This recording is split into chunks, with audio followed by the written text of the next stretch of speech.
Olá, pessoal. Tudo bem com vocês? Pronto aí para dar continuidade aos nossos assuntos de literatura?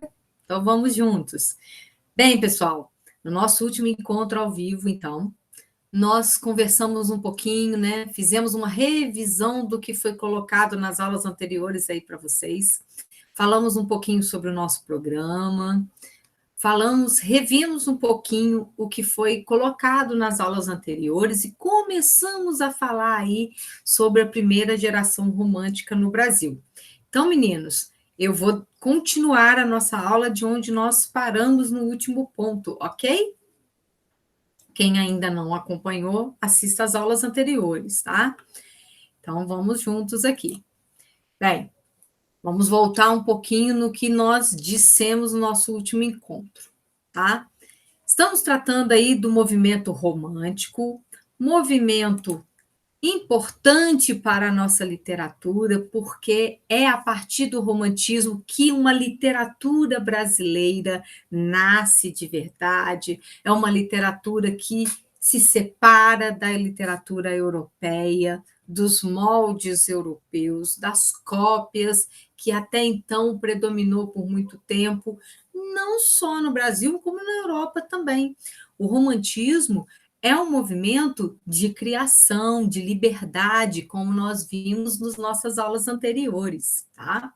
No Brasil, esse movimento vai ser dividido em gerações, tá? Então, quando a gente fala de poesia, nós dividimos o romantismo poético em 3 momentos de produções.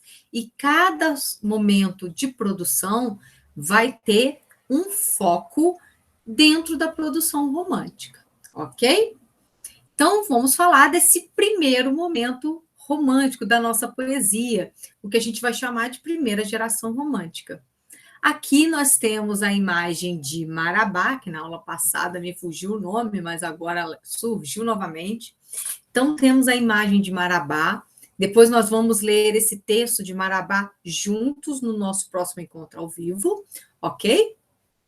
Então, a gente vai conhecer a história de Marabá. Essa imagem que está destacada aqui é um quadro romântico, é um quadro do século XIX, tá? Que propõe aí falar dessas características também da figura feminina nesse período, tá? Mas a nossa ideia da aula de hoje é trabalharmos aí a poesia indianista, ou essa primeira geração romântica, ou também conhecida como a poesia nacionalista. É o que eu disse para vocês na nossa aula passada. Então, essa primeira geração poética que vai surgir no Brasil é a partir de 1836, com a obra de Gonçalves de Magalhães, tá? Não é o Gonçalves Dias que nós vamos estudar, mas é o Gonçalves de Magalhães. Ele vai dar o pontapé inicial no romantismo no Brasil. Por quê? Porque a partir de 1836 ele publica o seu primeiro livro de poesias, chamado Suspiros Poéticos e Saudades, né? Em 1836, e publica também o primeiro manifesto romântico dentro da primeira revista brasileira. Lembra que na aula anterior eu falei para vocês que com a chegada da corte portuguesa no Brasil, com a chegada da família real, a família real trouxe muitas coisas importantes para o Brasil, tá? Que vai propiciar exatamente a produção do romantismo nas nossas terras, tá? E uma delas é a imprensa régia. Então, a partir da chegada da família real, passa a ser permitido a publicação de jornais e revistas em território brasileiro, né? Claro, o rei, né, Dom João VI, ele queria informar os seus súditos, informar a população e também ser informado do que acontecia agora ali nesse novo lugar onde ele se encontrava, onde ele agora precisa tomar como seu lar, já que ele veio fugido de Portugal para cá. Então, com a chegada da família real, é possível agora publicar livros no Brasil. publicar obras. Então, isso vai abrir espaço para a produção romântica nesse momento, ok? Então, a primeira geração romântica vai ter esse nome, tá, gente? Ou é nacionalista ou é indianista, por conta dos elementos que vão ser tomados como, como é que eu posso dizer, inspiração para a produção desse período. Dentro desse contexto histórico, né, o que acontece? O Brasil está recentemente independente de Portugal. Então, há uma necessidade muito, muito grande desse movimento artístico poder criar essa separação cultural entre essas terras. O Brasil não é mais uma colônia, o Brasil agora é um país independente que precisa criar a sua identidade perante outros países, né? Então, o romantismo dessa primeira geração, ou romantismo nacionalista indianista, vai cumprir muito bem essa função. Então, o romantismo da primeira geração vai definir, como eu disse para vocês, uma identidade nacional, tá? E aí, para isso, vão se tornar dois elementos muito importantes que nós já falamos em algumas aulas anteriores. Primeiro deles, né, o índio, e o segundo, a natureza. Vamos falar mais disso. Por esse motivo, o tema do índio é muito explorado nessa fase, conhecida por indianismo. Até aqui tranquilo, pessoal? Quais são as características, então, que nós vamos ter nessa primeira geração poética de romantismo no Brasil? Primeira coisa, a poesia romântica, ela vai tentar resgatar um passado histórico que antecede a chegada dos portugueses. Então, temos essa característica nessa primeira geração. Por isso, resgatar a imagem do índio, tá? Esse índio com toda a sua valorização cultural, a gente vai perceber isso, tá? Nos textos. Então, a gente vai tentar buscar um passado histórico com o romantismo. Por que isso? Se a gente vai até o romantismo europeu, vamos perceber que na Europa isso também ocorre. Então, o movimento romântico na Europa volta a um passado histórico. Lembra que eu falei para vocês no nosso último encontro que o romantismo é a arte da burguesia? Então, o que acontece? Na Europa, volta-se no passado para resgatar as raízes exatamente dessa classe agora em ascensão, a burguesia. Então, volta-se nesse passado para resgatar um herói. Quem vai ser o herói desse momento? O cavaleiro medieval, né? A gente tem que lembrar que a burguesia, como classe, vai surgir lá na Idade Média, né? Então, eles vão voltar nesse momento para resgatar ali, né, os seus elementos culturais. Surge, então, a figura do cavaleiro medieval. Porém, no Brasil, não tivemos Idade Média. Onde a gente pode voltar no tempo para resgatar uma imagem cultural brasileira? Exatamente antes da chegada dos portugueses. Quem aqui habitava as nossas terras anterior a isso? Os índios. Então, vamos voltar a esse passado para buscar esse elemento nacionalista. O índio, então, surge como essa figura que representa as raízes culturais do país. Tranquilo até aqui? Para isso, então, vamos buscar também uma identidade nacional. O índio entra como essa identificação nacional. Então, é como se nesse momento, lá no século XIX, fora do país, quando se falasse Brasil, aquela pessoa estrangeira que escuta esse nome, ele vai se remeter a alguns elementos. No caso aí, o índio, tá? E, por incrível que pareça, nesse momento no Brasil ainda tinha muitos índios aí vivendo espalhados pelo nosso território. Claro que muitos deles já tinham sido dizimados, mas a gente ainda encontrava muitos índios espalhados pelo nosso território. E sem dizer que a figura do índio ela já vem sendo citada e trabalhada em documentos históricos desde 1500, desde a Carta de Pero Vaz de Caminha, desde a chegada dos portugueses aqui. Então, são os europeus que vão ditar esses elementos, na verdade. E os poetas vão simplesmente resgatar esses elementos e exaltar esses elementos. Ok? Então, o que acontece com a figura do índio? Se a gente está falando de romantismo, claro que vai ser um momento idealizador. Então, a gente vai ter um índio muito idealizado. Esse índio, meninos, ele vai ter um caráter muito parecido com esse caráter do cavaleiro medieval. Então, ele vai ser nobre, ele vai ser valoroso, ele vai ser fiel. E aí, ele ganha esse lugar de um herói nacional. Quando a gente fala na literatura sobre herói, um personagem é um herói, nós estamos indicando que aquele personagem ele é exemplar para o leitor. É aquele personagem de quem nós esperamos ações exemplares, valorosas. É como se a gente já soubesse como aquele personagem vai agir no texto, tá? Então ele se torna um exemplo para o leitor.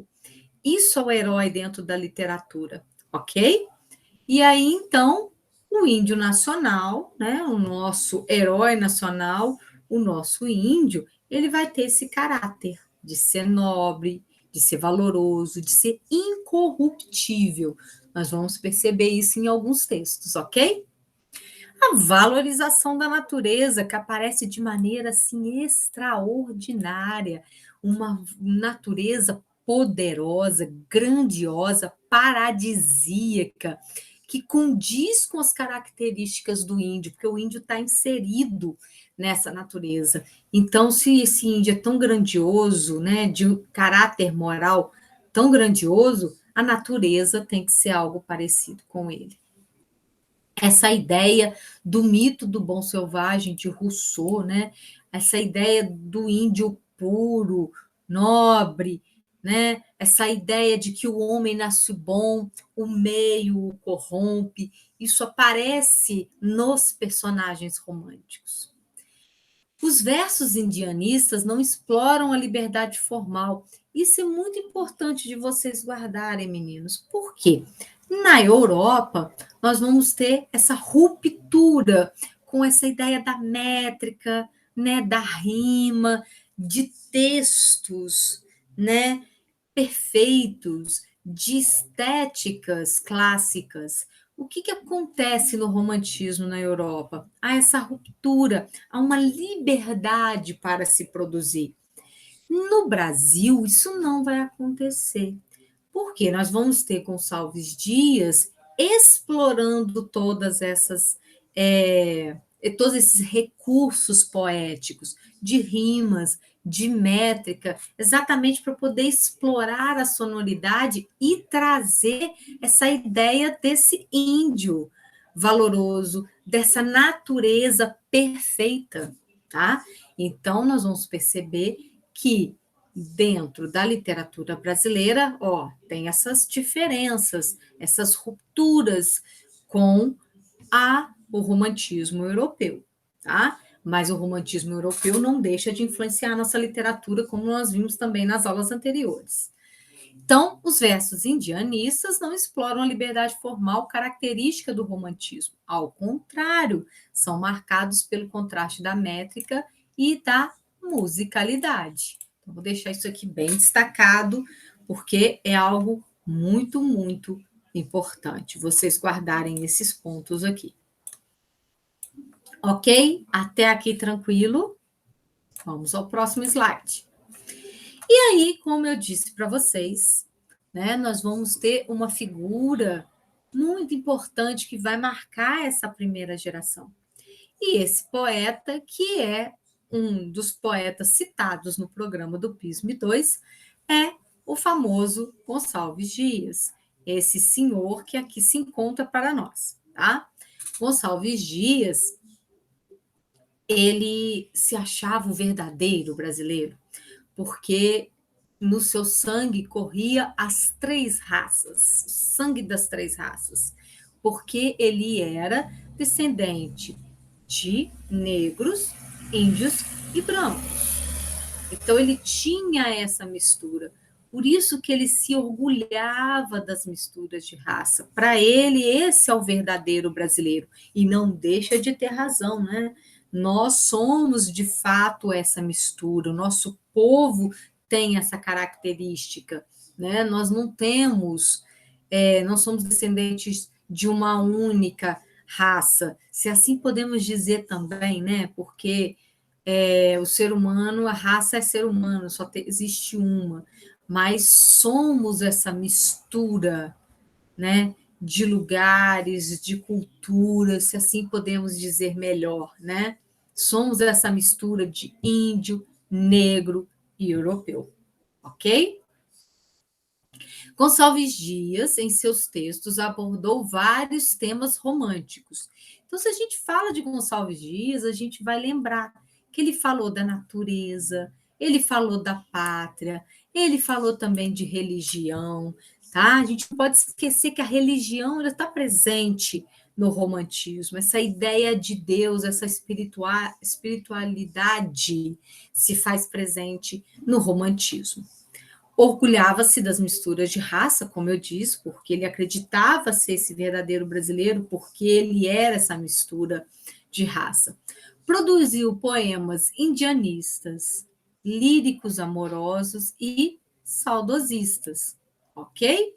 Vamos tentar ver um pouquinho deles, tá? E aí eu quero mostrar para vocês esses poemas numa aula ao vivo em que a gente possa trocar ideias sobre os textos. Poemas indianistas. O que a gente vai encontrar nesses poemas? A valorização da natureza e do índio brasileiro. Então, isso fica muito claro nesses textos, ok? Segue essa teoria do bom selvagem de Rousseau, essa ideia de que o homem nasce bom, o meio corrompe. Então, por isso, esse índio puro, esse índio nobre, fiel, tá? O índio deveria ser sempre valoroso, de bom caráter e incorruptível. A gente vai perceber essa característica, meninos, nas obras de Gonçalves Dias. Ele vai criar personagens que são, assim, representantes da cultura indígena e que vão ganhar esse caráter, né, do bom selvagem de Rousseau. A natureza deveria ser gigante e exuberante. Então, a gente vai ver isso também nas poesias de Gonçalves Dias. Quando ele fala do território nacional, ele coloca o Brasil como esse território perfeito, paradisíaco. Não há lugar melhor para se viver do que no Brasil, tá? E versos rimados, né, para representar aí cultura indígena. Eu vou falar disso, vou mostrar um texto para vocês no nosso horário ao vivo, tá? Aqui alguns textos que a gente pode perceber dessa literatura indianista, tá? Os Timbiras, o Canto do Piaga e Juca Pirama. Nós vamos tentar ver um trechinho desse texto no nosso próximo encontro. E nas poesias líricas amorosas, nós vamos encontrar os exageros sentimentais. Claro, é romantismo, não tem como fugir disso, tá? E para Gonçalves Dias, o amor é esse sentimento que tem que doer no peito, né? Eu preciso sofrer de amor, é o romântico, tá? Então, amar é chorar, é sofrer, é morrer de amor. Então, quando ele traz essa lírica amorosa no seu texto, e muitas das vezes isso se mistura com a lírica indianista, com essa lírica saudosista, isso tudo pode estar misturado num único poema, tá? Gonçalves Dias trabalha essa ideia, né? Desse amar de forma muito profunda, tá? E as poesias saudosistas, tá? Essas poesias em que ele descreve o território brasileiro, ele exalta esse território, ele valoriza, né, o Brasil, e ele fala das saudades que ele tem de sua terra. E falando num desses textos, vamos dar uma olhadinha no agora, meninos. Olha só. O famoso Canção do Exílio, tá? Esse poema, meninos, ele é um poema famosíssimo, muito conhecido, né? E muito, não digo plagiado, mas muito parafraseado, podemos dizer assim, né? Existem outros textos que conversam com Canção do Exílio, tá? E aqui a gente consegue perceber exatamente essas características nacionalistas, essa ideia de exaltação de território, de valorização do Brasil, tá? Vou ler para vocês. Minha terra tem palmeiras onde canta o sabiá. As aves que aqui gorjeiam, não gorjeiam como lá. Nosso céu tem mais estrelas, nossas várzeas têm mais flores. Nossos bosques têm mais vida, nossas vidas mais amores. E cismar sozinha à noite, mais prazer encontro eu lá. Minha terra tem palmeiras onde canta o sabiá. Minha terra tem primores, que tais não encontro eu cá. Em cismar sozinha à noite, mais prazer encontro eu lá. Minha terra tem palmeiras, onde canta o sabiá. Não permita, Deus, que eu morra sem que eu volte para lá, sem que ainda desfrute os primores que não encontro por cá, sem que ainda aviste as palmeiras, onde canta o sabiá. Olha só que interessante como é que ele pega essas características nacionalistas e coloca nesse texto saudosista. Quando ele fala, minha terra tem palmeiras onde canta o sabiá, as aves que aqui gorjeiam não gorjeiam como lá, ele está falando exatamente do seu território. E que território é esse? O Brasil. Só que antes de lermos, né, antes de entendermos todo esse poema, é importante sabermos de sua história, em que contexto esse poema foi criado, né? Gonçalves Dias, como todo bom romântico, né, sofria aí de doenças, era tuberculoso. Então, vira e mexe, ele ia até a Europa para poder fazer seus tratamentos, ok? E numa dessas idas, Gonçalves Dias achou que não poderia mais retornar para o Brasil, porque ele vai ficar muito mal, ele vai ficar muito doente, né? E aí, então, ele escreve essa canção, a canção do exílio. Ele está exilado em Portugal. Como voltar para o Brasil se ele não tem condições de viajar? Então, por isso, esse aqui, lá, dentro do texto. Então, quando ele fala, minha terra tem palmeiras onde canta o sabiá, as aves que aqui gorjeiam não gorjeiam como lá, ele está fazendo essa comparação Portugal e Brasil. A minha terra tem palmeiras onde canto sabiá. Brasil. A minha terra é exótica. Vocês já viram sabiá em palmeiras, meninos? Não tem, né? Então, por isso, essa ideia dessa é muito exótico, né? Essa terra diferente, prazerosa de estar. Então, minha terra tem palmeiras onde canto sabiá. Brasil. As aves que aqui gorjeiam, então as aves aqui de Portugal não cantam como as aves brasileiras, não cantam como as aves de lá. Eu estou aqui, estou em Portugal. Então eu vejo que as aves não são tão belas e não cantam como as do Brasil, porque as do Brasil são melhores. Olha a exaltação de território presente aí, já logo na primeira estrofe. Ok? Nosso céu tem mais estrelas, nossas várzeas têm mais flores, nossos bosques têm mais vida, nossas vidas mais amores. Meninos, nesse trechinho aqui, a gente reconhece facilmente que esse trecho é um trecho do nosso hino nacional, né? Foi colocado no nosso hino, tá? Ele não copiou do hino. O hino que copiou de Gonçalves Dias. E olha só como ele faz de novo essa exaltação de território. Nosso céu tem mais estrelas, nossas várzeas têm mais flores. Não existe um céu mais estrelado do que os nossos, não existe campo mais florido do que o nosso, não existe bosque com mais vida do que os nossos bosques, e por isso nossas vidas têm mais amores, somos muito mais amorosos, somos muito mais prazerosos, porque vivemos no paraíso. Isso é exaltação de território, idealização do território brasileiro, característica da primeira geração romântica. Quando ele faz isso, ele está criando essa identidade nacional. Qual que é o país? Onde você mora? Eu moro no país onde tem o céu mais estrelado, onde tem os campos mais floridos, onde os bosques são lotados de vida. Então, ele está criando uma identidade para nós. Em cismar sozinho à noite, mais prazer em controlar, tá vendo? Até solitário, ele tem muito mais prazer em estar no Brasil do que estar em Portugal, tá?